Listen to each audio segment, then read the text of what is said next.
You're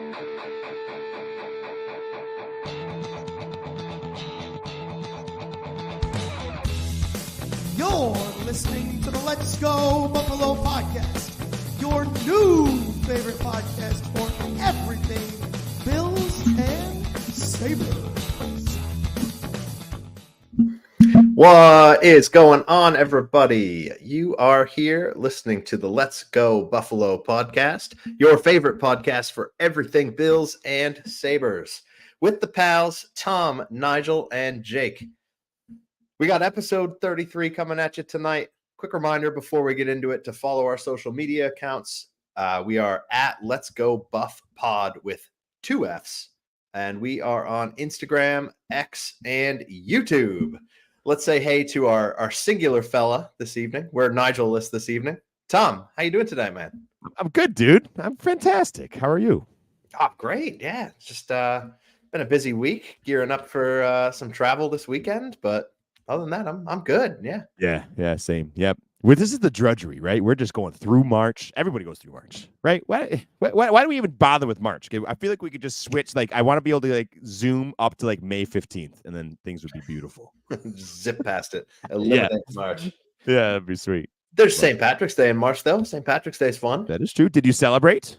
Only not extensively. Just had some other things going on this weekend, but I had a dark beer on Sunday night, like an ancient man.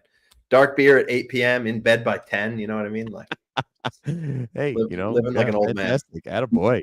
I mean, it was a Sunday. Oh, okay. Who can blame me? Speaking of beer, do you want to drink? Let's do it. I got a fun one this evening. I'm excited. Ooh. Ready? 3, 2, 1.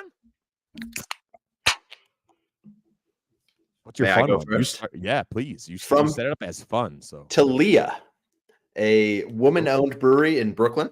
Ooh. They brew some excellent beer, and this little guy is a Sichuan lager brewed with Sichuan peppercorns. Oh, which sounds weird. You know, like sounds a little much, but yeah, like Sichuan peppercorns, they make your tongue kind of tingly and numb. Yeah. So you start talking like Scrap from Ice Age.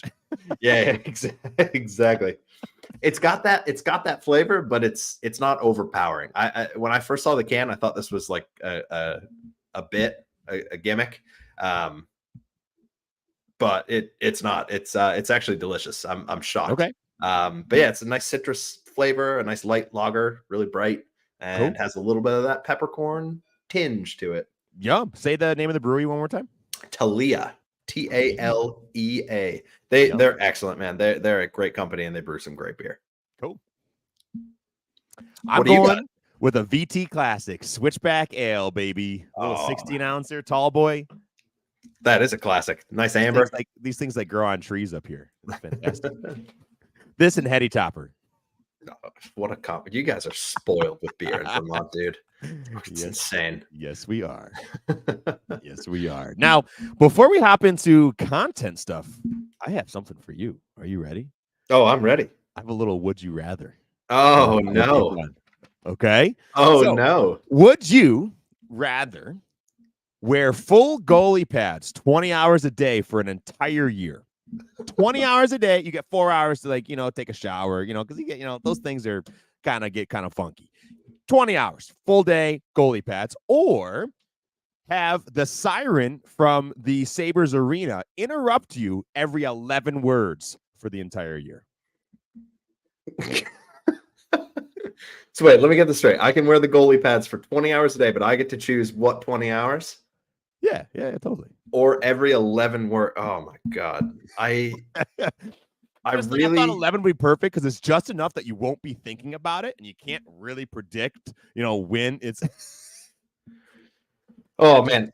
Like full volume, like arena level volume. So everyone else around me will hear it too. Oh yeah. You can serenade your beautiful wife with it, your boss with it, your neighbors. I really hate being interrupted, but also wearing goalie pads for 20 hours a day. Like, can you imagine getting on and off the subway wearing goalie pads? Or driving? How the fuck are you gonna drive a car? Also, I don't sleep for 4 hours a day. Like goalie mask, everything. So like I'm wearing goalie pads to bed. Wow, this is a good would you rather because both of them sound absolutely fucking miserable. I'm gonna go with the siren, the horn every 11 The words. horn. All right. Well, our buddy Gabe out there, he says goalie pads. So All right, Gabe. would be Well, I'll would be quite the sight to put two of you together. Gabe, it's gonna be hard to make music when you're wearing a blocker and a glove. Just a lot of buttons all at once. Just everything. It's gonna sound like the Sabres goal horn when he's done, you know? Yeah, exactly. Yeah, exactly. Yeah. Oh, That's Tom, good. that was an excellent question. I'm not gonna lie to you. You're welcome. You're welcome. They're both miserable. They're Right both off miserable. the dome. I know. All those Well, people, everybody out there, please give us a like if you can. That'd be sweet. It would be. Well, speaking of goalie pads, I think we should talk about the Sabres goalies. That's a good segue. No, Yeah, I heard our boy. Devin Levi is getting the call, huh?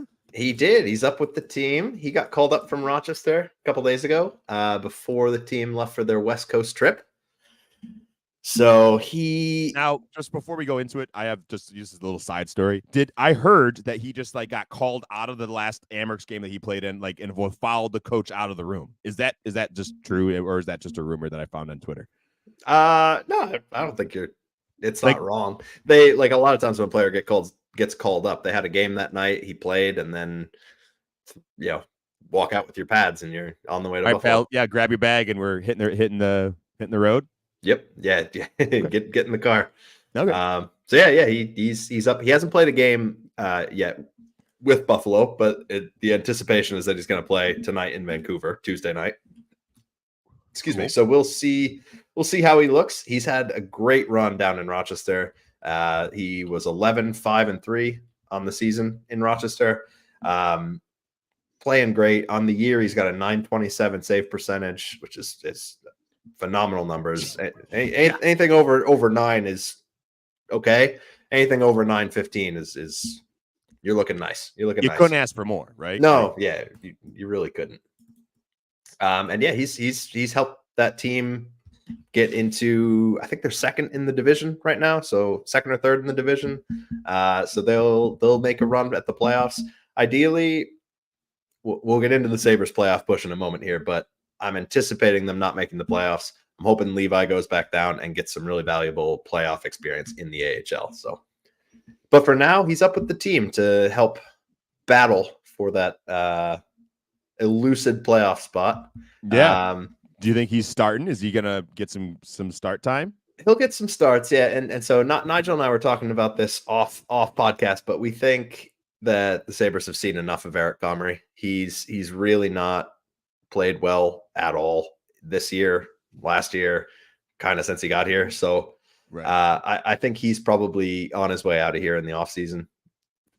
Rightly so. I mean, I think we've gone through the experiment. He's had plenty of time to get his feet wet in Buffalo and get used to the system, and the results just aren't there. So I think they were very worried about him starting a game on this West Coast trip when they're fighting for a playoff spot. So right.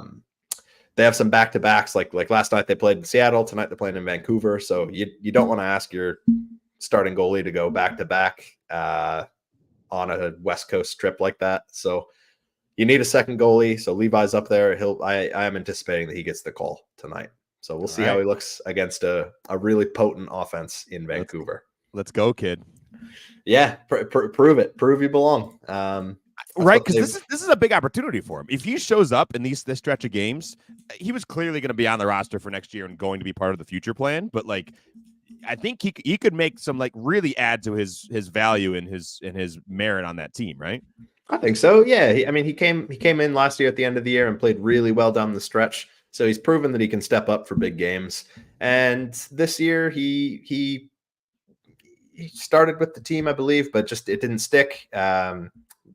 Wasn't playing as well as maybe he was at the end of last year. So needed a little bit of time in the AHL. It's completely normal for a goalie, but also a lot of young goalies can develop in the NHL. So yeah. I've said it on this podcast before that the NHL is not a development league.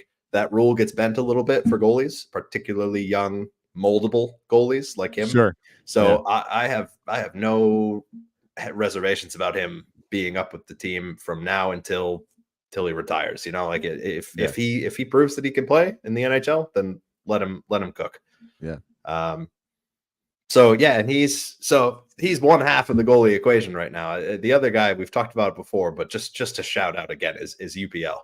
He's been playing incredibly. He's making big saves, he's making timely saves, and he's making them look easy too.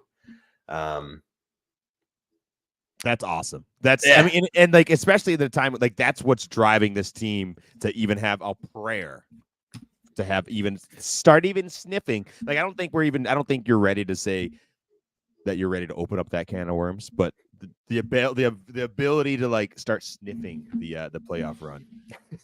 It's led by him, right? Would you say or no?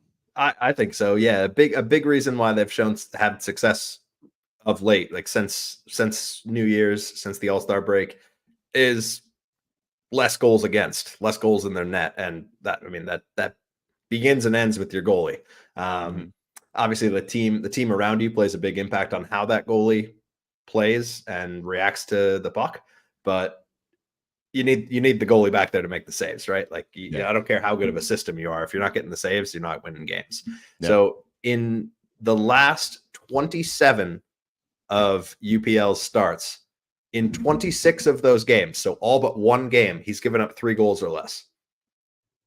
Let that sink in for a second. That's an insane stat. Like that's pretty sweet. That is consistency and excellence, both of them. So, I mean, I like to think he's kind of turned a corner, and this is who he is, and I hope that's correct. We'll see. But he's playing out of his mind and pulling the team, kicking and screaming in some cases where it should have been before. But so where you at? Last week, Jake and Nigel were fairly adamant. I feel like there was lots of punctuation marks around your saying declaring almost that there was not even a chance that this team could make the playoffs. Where have you changed your colors, changed your tune, or? It's a fair question. We were pretty adamant last week, and so like, pretty adamant. Pretty adamant. Yeah. So to repaint the picture from last week, the Sabres had just got done kicking the wheels off of Detroit on Tuesday night, and they had pulled within, I believe, 5 points of the second wildcard spot, right? And so 5 points, not crazy, it might sound. And so we were looking at the schedule ahead, and we saw, okay, they're playing the Islanders, who they're chasing, then they're playing Detroit again, who they're chasing, and then they go out west. So since that time, they played the Islanders, shut them out, played really well, I thought. Played fast, played hard, won puck battles all across the ice, and just looked like the more dominant team. Thumbs up.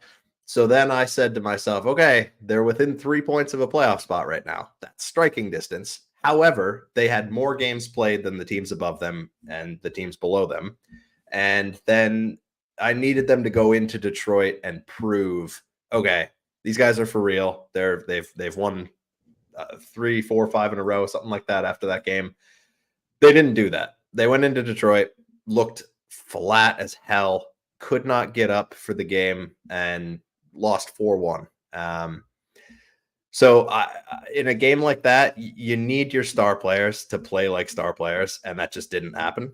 So that was a big shot. I think the conversation today would be a lot different depending on the outcome of that game. Obviously, a team you're chasing. So right, that was a bit of a dagger. Yeah, that felt like a game. What's the name of a Keystone game, right? This is the one where like this could put the whole puzzle together, or watch the Jenga tower start to crumble. Send it crumbling down to earth. Yeah, for sure. So that brings us up to Monday night. Monday night, they go into Seattle and again played a really good game. They played fast hockey against Seattle, who's a decent team. They've fallen flat a bit this year, but still a formidable team. But they beat the wheels off them. It was 6-2, I believe, was the score last night. They had a fluky goal that they gave up with 24 seconds in. I turned the game on 24 seconds later. I'm like, oh, this was a mistake. I'm just going to be disappointed. but it did turn out to be a fluke. That it was a good shot. Goalie wasn't ready, maybe like just went in. None of the Sabres rattled off 6 goals against them. The only other goal they gave up was another fluke. It hit like 4 players on the way and popped over UPL's head. So like I'm not ready to blame the goalie on that one. Yeah, what are you gonna do about that? Yeah. But yeah, they played fast again, tenacious on the puck, winning battles, and just played a really fast tempo against a team that was clearly vulnerable to it and did not get good goaltending. Yeah. So where does that leave us? To answer your question in a very long-winded way, where does that leave us? So today, Tuesday, March 19th, the Sabres are still 4 points back of the second wildcard spot. Okay. So they've made up a point in a week. There's not that many weeks left in the season. It's tough. Mhm. I've been saying this since Thanksgiving. It's tough to make up ground in the NHL. There's just too many points at play every night with the overtime loser point, and every team playing each other a number of different times. So to get to that spot, they would need to climb above the Islanders, the Red Wings, and the Capitals. So if you're looking for rooting interests to root against, Washington, Detroit, the Islanders, and then I'd include the 2 teams below them, Pittsburgh and New Jersey. Okay. Buffalo's played 69 games. Detroit has played 68 games. Islanders and Capitals have played 67 games. So you're allowing the Islanders and Capitals the chance to get 4 additional points. If they win those games, you're out of it. You're gone. Yeah. So they need a lot of help to get there by those teams losing. The other thing that they need is consistency and consistent winning. They have 13 games left in the schedule. They're currently at 71 points. As things project right now, the line to get into the playoffs will land around the 90-point mark, which is kind of low. It's usually at least a couple points higher than that. Okay. So that helps them out. But still, let's say they get to 90 points. They need 19 points right now. In a 13-game stretch, they could go something along the lines of 9-3-1. That would get them there. Okay. 9 wins, 2 points each, gets them 18 points, plus 1 game lost in overtime, gets them that extra point to get to 19. So that gets them to 90 points. So if they go 9-3-1, it could happen. Okay. I just don't see it happening. That's a pretty dominant stretch to go on. 9-3-1. For reference, they're in their last 10 games, they've gone 6-3-1. So that won't cut it. I mean, if you go 6-3-1 in your next 10 and then have a 3-game winning streak, sure, it would get you to a spitting distance. But again, you still need help. You need help to get there. And I'm still beating the drum. I think it's exciting that they're where they are. I'm happy that fans have something to cheer for at this point, but they're too far out. They're too far gone. And I'm always really hesitant to put a lot of stock in a team that plays well once the cards are on the table, once the die is cast. Whatever gambling analogy you want to use, they're cooked. They've been cooked since Christmas, since Thanksgiving, since November, because of the inconsistencies early in the year. Yeah, the way it goes. You can't come back. Yeah, well, you can't. It's really hard to come back. It takes like a historic push to be able to come back, and anything can happen. It could. I'm not ruling it out. I'm just poking the bear. This is just fun. But it is an extremely tenuous situation and not one that I'm gonna put a lot of stock into as far as them pulling it out. Fair enough. Yeah, I get that. I get that. But man, so in the next couple games this week, anything we have to kind of look forward to, or what should we kind of be thinking about in these next? Maybe not look forward to. Let me rephrase that. What are the next few games on the docket that we need to be paying attention to? Well, they finish out the West Coast road trip this week. They're in Vancouver tonight, Tuesday. On Thursday, they're in Edmonton playing the Oilers, and then they round that trip out playing the Flames on Sunday night. Some pretty fucking good teams in there for them to go up against.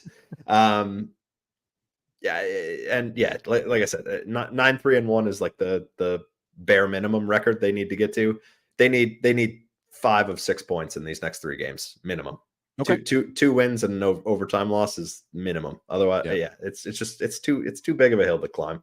Yeah. So those are the ones to look out for. They're late night games.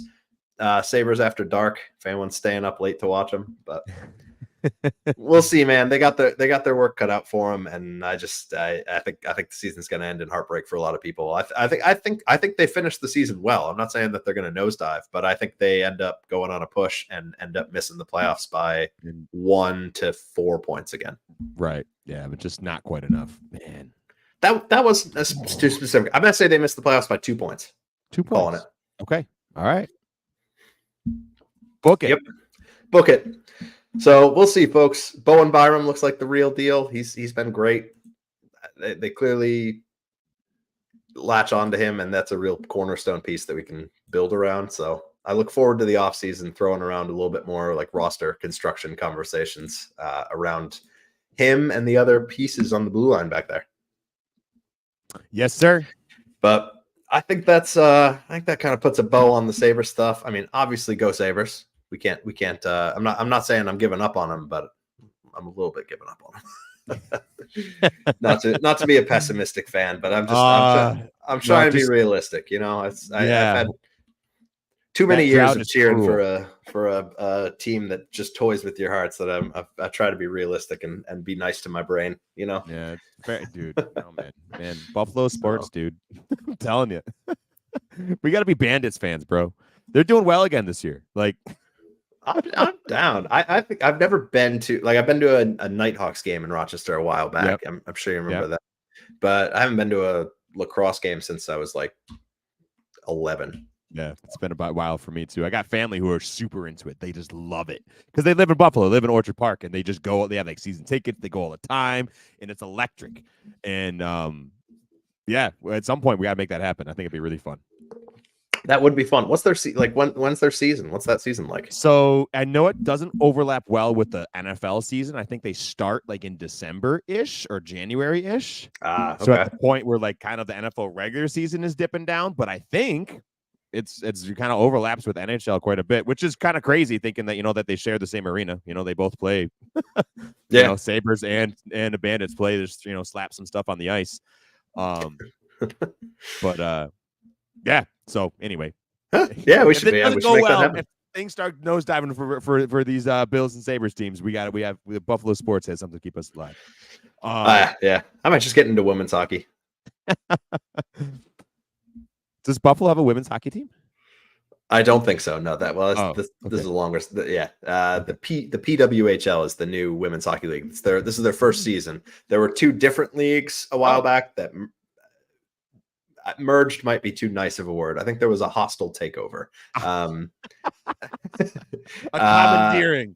Yeah, kind of. So, but I think the new league is in good hands, and they've had some success so far. So, good for them. Yeah, I'm all for it. Fully supportive of that league. But there's no team in Buffalo. I think there's 6 teams, and they're scattered around. But gotcha.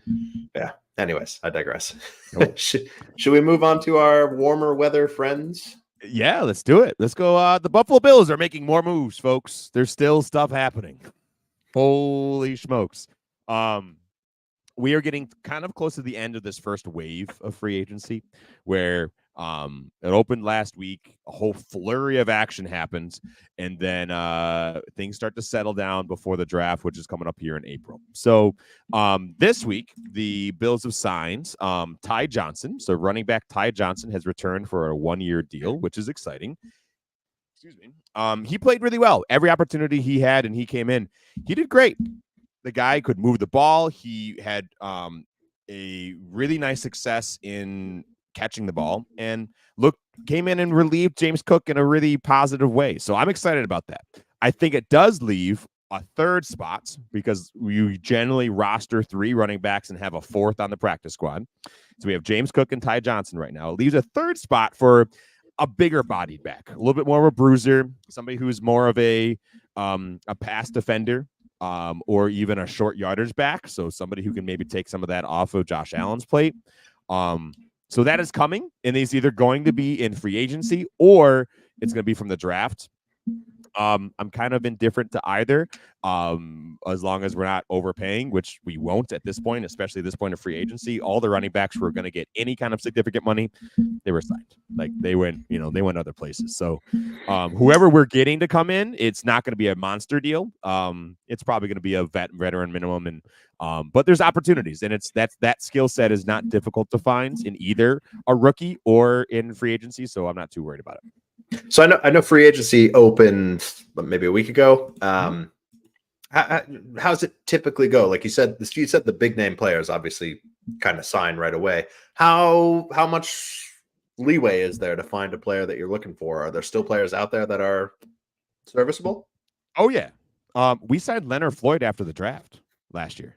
Oh wow, okay. Right. So there's usually a big wave right at the beginning of free agency. It's a big frenzy. All the teams, all the agents, all the players, they want to get the spotlight in the headlines of the huge marquee deals, and it's ridiculous, right? We saw that go by. Then there's going to be a whole bunch of smaller contracts that are signed of either re-signings, bringing players back to your team, or just these veteran players who are going to be on kind of closer to the minimum deals.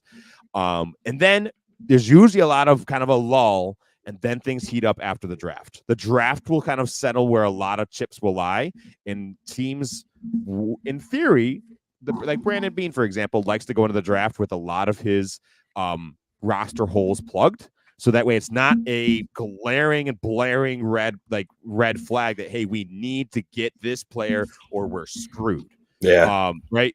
He's tries to avoid that, and a lot of teams do too.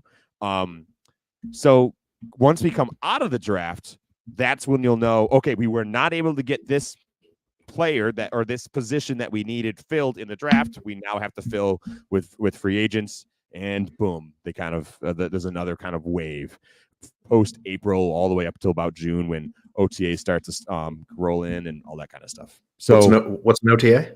Optional team activity. Yes. Oh, okay. Gotcha. Yeah. Gotcha. Optional team activity. So just when organized team things start to happen, at that point, most rosters are set and we go from there. So there's still room, especially with a lot of these. The one that I'm kind of interested in is D tackle, but we'll talk about that in a few minutes.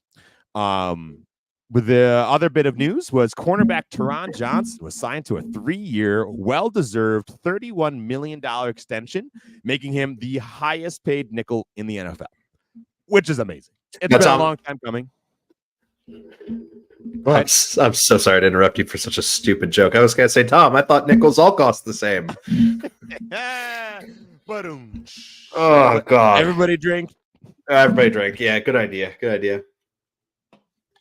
I'm so sorry, pal. Please continue. So it's exciting, right? This guy, I think he had one more year on his deal. He was signed to like a 2-year extension off of his rookie contract, and then was just signed again. In well deserved. The guy was a second-team All-Pro this year. In my mind, the best nickel defender in the league. He was a second-team All-Pro. I heard somebody else talk about this today. I think it was Greg Tomsett on the Lockdown Bills podcast. He was a guest with Joe Marino, and he brought up the fact that Taron Johnson was second-team All-Pro with no interceptions last year. Wow. Interceptions are like the big thing that everybody's like, oh my gosh, the interceptions, woohoo! They get so they're splashy. They're splashy. Everybody sees them and they say, oh my god, that player deserves to be the best in the league. They should be All Pro and Pro Bowl and all this, whatever. Right? Taron didn't have one, and he was still voted second team All Pro. It's because of his play. It's because of his leadership. Because of his consistency. The guy's super durable. Like, love it. And it's awesome. And now it's his opportunity. He even brought up he had a kind of an interview this week saying, hey, he was not expecting to see all of his buddies in that DB room kind of leave, right? And get cut. That's, with Trey White, Jordan Poyer, and Micah Hyde more than likely retiring. Like he's like, man, that wasn't what he wanted, right? Because these are his friends. But he did recognize like this is his opportunity to now come in and he has to fill that leadership role.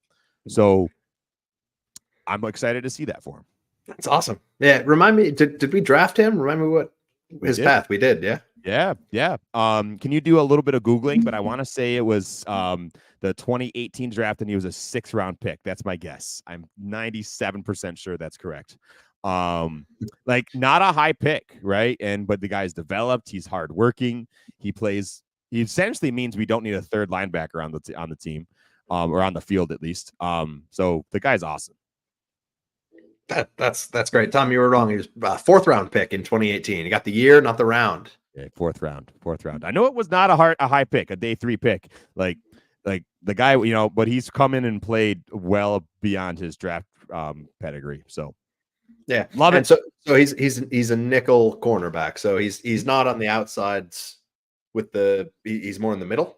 He's more defending the slot. Yes, exactly. Nice work, Jake. Nice work. Between the hash marks, right? Between the hash marks, and generally replaces what would be a third linebacker. Instead of many teams play with 4 defensive linemen and 3 linebackers, and then 4, 3, and then 4 cornerbacks, like 2 cornerbacks and 2 safeties. 4 DBs, I should say. Well, the Bills play a lot of nickel defense, which is 4 defensive linemen, 2 linebackers, and 5 defensive backs. And Teron is that 5th, so he ends up playing kind of a hybrid role of cornerback and linebacker at the same time, while being tiny. The guy's like 5'11", 190. Like, that's small playing in a lot of these linebacker roles. Like, yeah, the guy's got some grit. Yeah, it's cool. That's awesome. Yeah, happy to have him back. The Bills also signed a player that I scratched my head at. I was like, I don't know who this is. D-end Casey Toohill. So we hey, Toohill, 2 shoes. I appreciate you, and I'm glad you're here. Welcome to Buffalo. Don't know anything about you. Upon some research, he is a Commanders free agent. And actually has been playing. He played pretty well last year. He was drafted in 2020, a 7th round pick. So not super highly drafted. He was drafted by the Eagles, ended up being cut by them and picked up by the Commanders. He has a 9.7 relative athletic score, so which is out of 10, which is very high. So he's got great size and great athleticism, and everything I've seen about him is that he has an amazing engine. He's a big hustle player, is always getting to the ball, like always working hard, has some closing speed, can chase defenders down, like. So that's cool, especially as a depth D end. That's a big deal. His run defense is his best part of this game. His average depth of tackle is 1.2 yards. So from the line of scrimmage, he's on run defense plays, 1.2 yards. So from the line of scrimmage, 1.2 yards into the defense, on average, he brings the runner down, limiting the runner to just 1.2 yards on that run, which is tied with at 18th in the NFL, tied with Greg Rousseau. Oh, all right. Yeah. Who's very solid in that regard. Yeah, exactly. So so that's a good sign, right? As a guy who kind of can come in and play really well, defend the run. He got 5 sacks last season, so that's pretty good. So who knows? This is a 1-year deal, kind of a prove it deal. Let the guy come in and see what happens here. He's going to be part of the rotation here in Buffalo. And I'm excited. So when you say he's part of the rotation, is he playing snap 1, game 1? No shot. No shot. No, okay. That's going to be Groot and Vaughn, or Groot and AJ Epinesa will be the starters. Okay. Gotcha. For sure. He'll be a rotational defensive end, kind of like if you remember Shaq Lawson we've had in the last couple of years. He's very consistent player, but never really started. Kind of that similar role. I bet in the 30 to 40% of snaps range. Okay. Yeah, makes sense. Yeah, so good cool. Depth. Good depth though. Mm-hmm. Good motor on him. So now that we've had a lot of these moves, we did a little bit of recap last week, but Jake and I thought it'd be great to get everybody kind of on the same page and go back into our document here and talk about who and what and where and what's going on here. So, Jake, would you mind leading us off here and reading us through some of the players that we discussed last week that we can now go through and edit in our document here? I certainly can. Forgive me if I say anybody that's not on here already. But first off, we ended up trading Ryan Bates to the Bears. Okay, is he gone? So he is gone now. All right, some other cuts. So brace yourself for these names. Cheers, everybody. Last week, but first cut, Jordan Poyer, who I saw wearing a Dolphins hat in an Instagram post today, and it was a little. Made me a little sick. Sickening, bro. I can't. Keep going. Don't scroll off the safeties. We got nope, sorry. Scroll off the safeties. Mitch Morse, cut. Can you imagine Miss Morse at safety? That'd be great. Saron Neal, cut. Got it. Nyheim Hines, cut. Got it. Deontay Hardy, cut. Got it. And finally, Trey White, cut. Bro, every time. I don't like this. Okay, keep going. What other changes happened? Well, we had some re-signings, so they should stay. So I'll skip past those. That way we can change their colors because I think they were yellow. We can change them to back to white. Ah, that's true. That's true. All right, Daquan Jones re-signed. Woohoo! These ones feel a little better, eh? Yeah, these ones feel great. Taylor Rapp re-signed. Okay. AJ Epinesa, name you just said there, re-signed. Yep. Okay. Cam Lewis re-signed. Yep. David Edwards and Quentin Morris both re-signed. David Edwards and then tight end Quentin Morris. Okay. All right, so now get your typing fingies ready. We got some signings here. Mitch Trubisky came in. I'm gonna type him in as Mitchell. Sure. Mitchell Trubisky. Trubisky. I'll come back and edit spelling eventually. I don't think that's correct. We'll get there. Mac Hollins signed, who I think is a wide receiver, right? It is very good. Okay. Nicholas Morrow signed. Linebacker. Glad you knew that one. Yep. And finally, punter Matt Hawk. Hawk. Looks like Hack. It does look like Hack. Sounds like Hawk. All right. And then we had some contract renegotiations and restructures. I'll just run through them real quick. Von Miller, Dawson Knox, Josh Allen, Connor McGovern, and Rasul Douglas. We touched on them last week, so we don't have to go into the details, but yep, those are the names. And we extended Dion Dawkins. I'm not sure if his name was in. He's up there. Yep, we're good. Yep. Free agents who walked. I think we asked them already. Oh, Gabe Davis. No, we should remove his name. Yep. He's now a Jacksonville Jaguar. See ya. And Dane Jackson also walked. Okay. Now a Panther. Yep. And we have a couple others that we can add to that. Tyrell Dodson just got a starting job in Seattle, which is awesome for him. But just we weren't going to pay him what we were going to be paid. Puna Ford signs with the Chargers. So he is no longer an option. Tim Settle signed. Oh, he's gone too. I don't remember where, but he was it Houston? It was Houston. You're right. It was Houston. Look at you. Look at me. Won a 31 chance. Leonard Floyd signed with the Niners. And I can't remember about Shaq Lawson. Trent Sherfield has signed with the Vikings. Ty Johnson has signed with us. Latavius Murray is still out there. And Damian Harris is still out there. So there's still quite a bit happening and has to be kind of made up here. If everybody's kind of seeing our numbers here, we are at a total of 59 players, and I don't think that's correct. Now that I'm looking at that, I think we're missing a few players, but we'll catch up. We added some today. We added Casey Toohill, D end. Casey Toohill. Let's add that in. That's the wrong document, Tom. D end. Casey Toohill. Added to the D end room, and then Ty Johnson over there, and Teron Johnson with his extension. So this is where we're at, as up to date as we can be. We will make sure and double check some things. So kind of going through where we're at. QB, we're set. Running back, we spoke a little bit earlier. I think that there should be a third back added to this room. We have Reggie Gilliam. He's playing a fullback role, so he he already has in a special teams role. He already has kind of a slot on this team. That third running back will need to be filled. O-line, man, we have a shakeup. Connor McGovern's moving. And David Edwards is more than likely getting a starter guard job.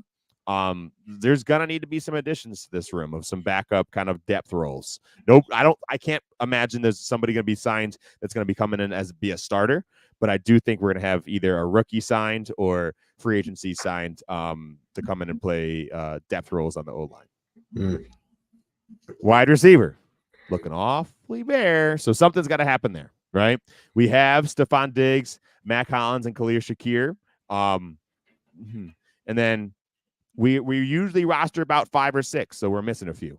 I don't know if Justin Short is really of the caliber to cut it and make the starting roster, so we need at least 1, probably 2 other significant moves here to be like you're coming in as a starting role. Yeah, and in that group that's listed there, is anyone jumping out to you as like this is our number 2, or are you looking for that number 2 role still? I think we are, but I also kind of think that's some cognitive dissonance that us as Bills Mafia gets stuck into. I don't know if we need to necessarily think of them as wide receiver 2. You know who I think our wide receiver 2 is?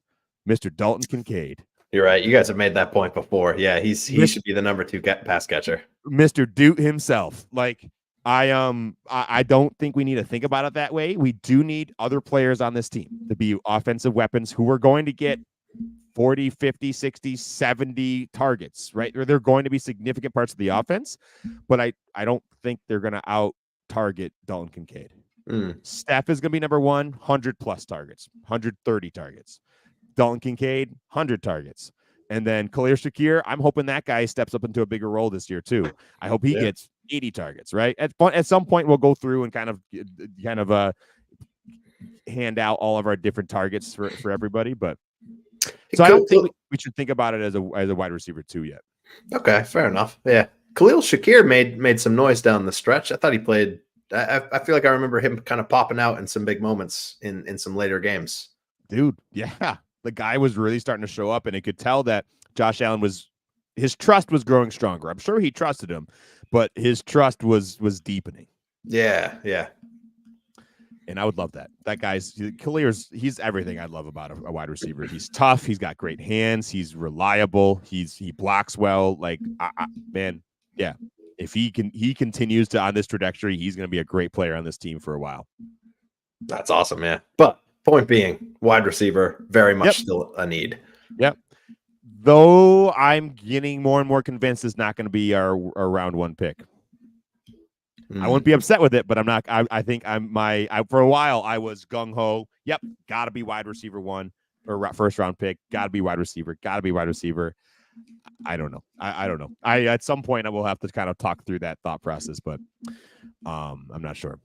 Tight end, we're pretty much set. I think we're good at tight end. Got Dawson Knox, Dalton Kincaid. Both signed to success. You're muted, Bell. But anyways, yeah, you're right though. We are pretty much set there on tight end. Like Dawson Knox and Dalton Kincaid is a great 1-2 combo for us to run 2 tight end sets. Both are signed for, I think, long term and pretty nice deals. So yeah, like you said, hopefully they feed the ball to Kincaid there, and he can be our number 2 option. So I guess from there, moving on to the defense, once Tom gets his mic set back up there. Hey, I'm back. Okay, you're back. On the defense, DNs, we're looking all right. I think there's still going to be at least one more significant move of a draft pick or free agent to come in and play significant snaps. I think our starting 3 are going to be Greg Rousseau, AJ Epinesa, and Von Miller. That's who the 3 most significant DNs are. And then we're bringing in somebody a rookie who can come in and start to develop, or it's a free agent. There's still options out there, but I don't think it's going to be a huge investment at the end. The tackle, however, is where I do think that there's going to need to be some moves. The free agency market for D tackle is looking awfully thin. It does not look like it's there's nobody who's going to come in and make the same kind of impact as Ed Oliver and Daquan Jones. That's for sure. And we need at the very least we need bodies, right? Yeah. How many names on that list would you feel comfortable having? Is it 3, 4, 5? So last year we had Ed Oliver, Daquan Jones, Tim Settle, Jordan Phillips, and we brought in Linval Joseph. So we had 5, and Poona Ford. So we had 6, right? We had 6. So it's got to be at least 4, probably 5, and then maybe at least a 6 of Eli Ankou. I mean, Eli Ankou on the practice squad is sweet. He's a good player who comes in and does really well when he's asked. So, yeah, I don't know, man. Okay, I don't know. Okay, so there's some need there, perhaps in the draft, but yep, totally. Also, just from my very limited knowledge base, I don't think you can spend 4 draft picks in one draft on one position. No, you cannot. No, you cannot. Linebackers looking all right. We got our starting 2, Matt Milano, Terrell Bernard. I believe that Nicholas Moreau will actually be the first off the bench after these 2. But Dorian Williams is a player who's shown some flashes, right? I think he has some ability to come in. He's very athletic, and boy, does he play with a trigger, and it almost to his detriment, where he almost over pursues and over commits. So I think he needs some more development time before he can really come in and be the first off the bench and then even challenge to be, Terrell Bernard or Matt Milano. But he's good. He's good depth. Balin Spector had some flashes, again, similar kind of as Dorian Williams, very raw, but needs some development. But I expect at least one more either draft pick or free agent in the linebacker room. Corner, same thing. We have our starting, but we don't have depth. So I'm expecting at least 2 moves between the draft and free agency to come in and fill depth roles. I believe Rasul Douglas and Christian Benford are going to be our starting cornerbacks. I really truly feel that. Kaiir Elam, man, the guy's got to be the first off the bench. He's got to come in and step up. John Butler, the defensive backs coach who was in last year, I think there was some kind of tension between him and Kaiir Elam. Butler's now gone, so possibly there could be some, a different usage or a different role for Kaiir Elam. We'll have to see. Not sure. Safety, we got Taylor Rapp. We essentially paid him at starter money. After that, we're still waiting on the second starter. So in my mind, I don't think I wouldn't feel super comfortable having DeMar Hamlin and Cam Lewis be our starters. So I think this is either going to be a draft pick or it's going to be a free agency pickup. There are still options in both the draft and free agency to come in and play starter reps at safety. We'll have to see.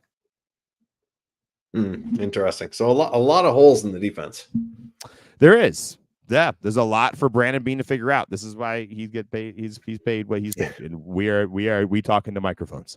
And then specialist, we kind of have it ironed out. We talked about that a little bit last week. Excuse me. I think Matt Hawk is some pressure on Sam Martin to kind of get his act together. But Sam Martin actually has a contract guarantee that's going to be triggered here soon. So I don't really know what we're doing other than maybe if we would actually truly cut him, even after we've paid him guaranteed money this year. I'm not sure. So we'll find out. So where's that leave our priorities? Do you, the far right column there, do you still think that's a fair representation given all the moves that have happened? Yeah, I think, and maybe this is what Nigel and I get to talk about next week. I kind of think we put wide receiver and D tackle on the same line. And then it's D end. Then it's cornerback. Then it's safety. Then it's running back 3. And we can just delete QB2. Well, I'm going to leave it there because I like the cross out thing. That's kind of fun. It makes sense. Yeah. I mean, looking at that list, is that kind of a place that a lot of teams are in where they have a good couple positions that they need to fill in the gaps with? Or is this like a big grocery list that we need to go out and shop for? So I think we got to think it. Well, Yes, I think many teams are still at that point of like, hey, we got to find starter roles for some people here. Yeah, looking at that, it's wide receiver, that whoever that's going to fill that wide receiver spot, they're going to start. Whoever fills that D tackle spot, they might not start. They'd probably start behind Ed Oliver and Daquan Jones. Okay. But D they'll ends get some snaps. would get significant snaps. D ends won't start, but will get snaps. Cornerback won't start, but may get snaps. Safety will start, will get snaps. In RB3, we'll probably start. Well, won't start, but we'll get snaps at some point. Yeah. Interesting. Well, we'll see where it ends up. I guess there's a lot more pieces to fall before training camp for sure. But and even the roster does not have to be settled until week 1. Yeah, preseason doesn't have to be settled, right? It can be. We can still be making changes up to week 1. So I trust Bean. I trust Bean to figure this out, right? You can make changes in season too. I think that's again, comparing to the sport I know, but in the NHL, I think it's a fallacy that a lot of teams look at game 1 as, okay, this is the roster we're going into the year with. When you have a lot of opportunity throughout the year to address your needs and address where your team's strengths and weaknesses are, and then address those as needs throughout the year too. Like the roster you bring into the season does not need to be the roster that you end the season with. So. Right. Exactly. Yeah, man. All right, dude. Well, I think this was a good cleanup, kind of picking up after the dust was settling. You know, we took out our broom and our dustpan, started to work through things. Yeah, pal, for sure. Yeah, a lot happened last week that we could barely get through it all. So this is kind of nice to take a deep breath, see where the pieces fell, and yeah, we got a lot to look forward to in the draft for coming up, and for both teams, honestly. And we'll see where it ends up. Yeah, dude. Well, folks, thank you so much for hanging out with us. We really do appreciate it. Thank you so much from the bottom of our hearts. It would mean a lot if you could please share this episode, give it a like, review it, give it a follow, all those cool things. We're on X, Instagram, and YouTube at Let's Go Buff Pod with 2 Fs. That's my bud. That's Jake. My name is Tom, and you're listening to the Let's Go Buffalo podcast. We're sending you love wherever you are. Go Bills. Go Sabres. Go